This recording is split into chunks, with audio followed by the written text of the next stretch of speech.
বরযাত্রী যাওয়া সোজা প্রশ্ন হলো বরযাত্রী যাওয়া, সোজা বাংলা ভাষায় যেটা চাষাড়ি ভাষাতে, যে বরযাত্রী যাওয়া কেমন। তো কতটা বাজলো সংক্ষেপে বলে দিই আমি একটু, কখন থেকে মানে বরযাত্রী চালু হয়েছে এটা না বললে বুঝতে পারবেন না। শরীয়তে হাদিসে কোন জায়গাতে বরযাত্রী পাওয়া যায় না, প্রত্যেক কেতাবে হাদিসের প্রত্যেক কেতাবে কেতাবুন নিকা আছে, কিন্তু বরযাত্রীর দলিল কোন জায়গাতে নেই। কেমন করে চালু হলো?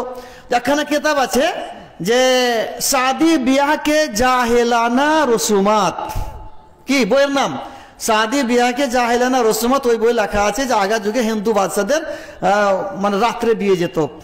তো ওরা কি করেছে যে এত তো ঘনবস্তি ছিল না, দূরে দূরে দূরে দূরে দূরে ঘর বাড়ি ছিল। এখানে হয়তো একটা গ্রাম আছে, তো আরেকটা হয়তো দোমোহনাতে আছে, আরেকটা গ্রাম হয়তো আরেকটা কিষানগঞ্জে আছে, এরকম।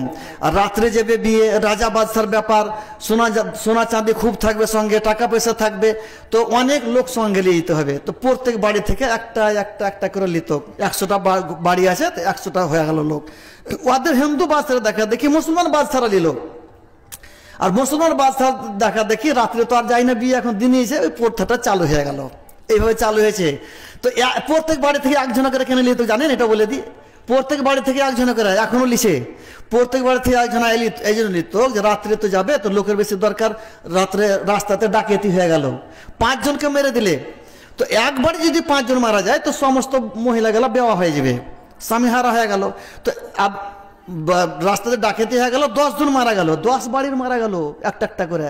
এটা এইভাবে এই জন্য এই হিকমত ওরা মনে করে ওরা নিয়ে গেছিল। তারা হিন্দুদের তরফনে, হিন্দু রাজার তরফনে চালু হয়েছে। ওদের দেখা দেখি মুসলমান বাদশারা নিয়েছে, মুসলমানের বাদশা দেখা দেখি মুসলমানরা নিয়েছে। এখন তো রাত্রে বরযাত্রী যায় না, তবু ওই বরযাত্রী চালু হয়ে গেছে। শরীয়তে বরযাত্রীর দলিল নেই, তো বিয়ে কিভাবে হবে? 2 জন 4 জন 5 জন যে বিয়ে পড়ে এলে চলে আসছেন, এটা হলো বিয়ের মেয়ে পছন্দ হয়ে গেল, 2 জন 4 জন যে বিয়ে পড়ে এলে চলে আসছেন, এটা হলো নিয়ম। রাসূলুল্লাহ সাল্লাল্লাহু আলাইহি ওয়াসাল্লামের যুগে ওরকম দলিল পাওয়া যায় না যে বরযাত্রী গেছে। ওই রাসূলুল্লাহ সাল্লাল্লাহু আলাইহি ওয়াসাল্লামের বিয়ে হয়েছে, সাহাবায়ে কেরামের বিয়ে হয়েছে, কোনো হাদিসের দলিল পাওয়া যায় না যে বরযাত্রী নিয়ে গেছেন। 2 জন 4 জন যে বিয়ে পড়ে এলে চলে আসলো, পছন্দ হয়ে গেল বিয়ে পড়ে দেন, বুঝতে পারলেন? দেখা দেখি হলো পছন্দ, বিয়ে পড়ে দেন। জাযাকাল্লাহ। এরপরে সেই প্রশ্ন হচ্ছে, বেটা তার বাবাকে বলছে আমি আপনাকে টাকা দিয়েছি, তারপরে আপনি আমাকে জুদা করে দিয়েছেন, আপনাকে আল্লাহ বুঝাবে। ও মানে বেটা বলছে বাবাকে যে আমি আপনাকে টাকা দিয়েছি, হয়তো ব্যবসা করছে, দিয়ে তারপরেও যুদ্ধ করে দিচ্ছেন, তো আল্লাহ আপনাকে বুঝাবে। তো এটা এমনি ফতোয়া হবে না, ওদের শুনতে হবে বাপের বেটার কি গনে আল্লাহ বুঝাবে, কেনে টাকা দিলে তারপরে উত্তর হবে, এগুলো তো উত্তর হবে না এমনি। তারপরে প্রশ্ন আছে, কোন ছেলে যদি কাসদাম নামাজ ছাড়তেই থাকে বা ছেড়ে দেয়, তো তাকে কি মিরাজ থেকে বঞ্চিত করা যাবে? মিরাজ মানে কোনো ছেলে নামাজই পড়ে না, একেবারে কাসদান, তো মিরাজ থেকে বঞ্চিত করা যাবে কি যাবে না, দুরকম মতামত আছে ওলামায়ে কেরামের। কিছু ওলামায়ের কাছে মিরাজ থেকে বঞ্চিত করে দেওয়া যাবে, কিছু ওলামায়ের কাছে হলো, ওলামায়ে কেরামের কাছে হলো মিরাজ থেকে বঞ্চিত করা যাবে না। যারা বলছে ফাসেক হয়ে যাবে তাদের কাছে মিরাজ থেকে বঞ্চিত হবে না, যারা বলছে কাফের হয়ে যাবে তাদের কাছে মিরাজ থেকে বঞ্চিত হয়ে যাবে, বুঝতে পারলেন?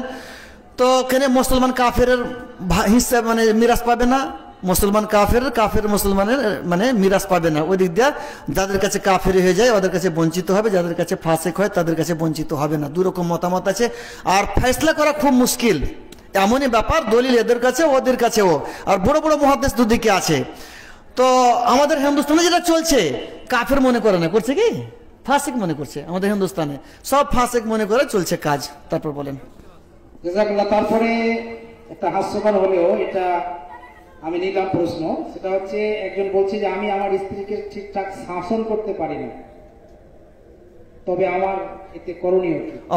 স্ত্রীকে শাসন করতে পারি না, না করতে হবে, করতে না পারলে তো দায়ুস হয়ে যাবে। শাসন করতে হবে, মুখে বলতে হবে, মারতে হবে, না মানে সে আসে তখন বুঝে বুঝে বুঝে মানে না, 2 বছর 4 বছর হল তখন তালাকও দিতে হবে, কিন্তু বলতে হবে। আর বলেন না তো এটা তো মানে খুব মুশকিল কথা। হাদিসের শব্দটা দায়ুস বলা হয়, যা বলা হয়েছে, যাকে আমরা ভাড়ুয়া বলি আমাদের ভাষাতে, আপনাদের ভাষাতে কি বলে না বলে জান না, বুঝলেন? হ্যাঁ, কিন্তু বুঝে বলতে হবে, মানে না বললে চলবে না, তো ভাড়ুয়া হয়ে যাবেন। শিখতে হবে, বলতে শিখে নেবেন, এই কাল খেতে অভ্যাস করবেন, শিখে নেবেন ইনশাল্লাহ।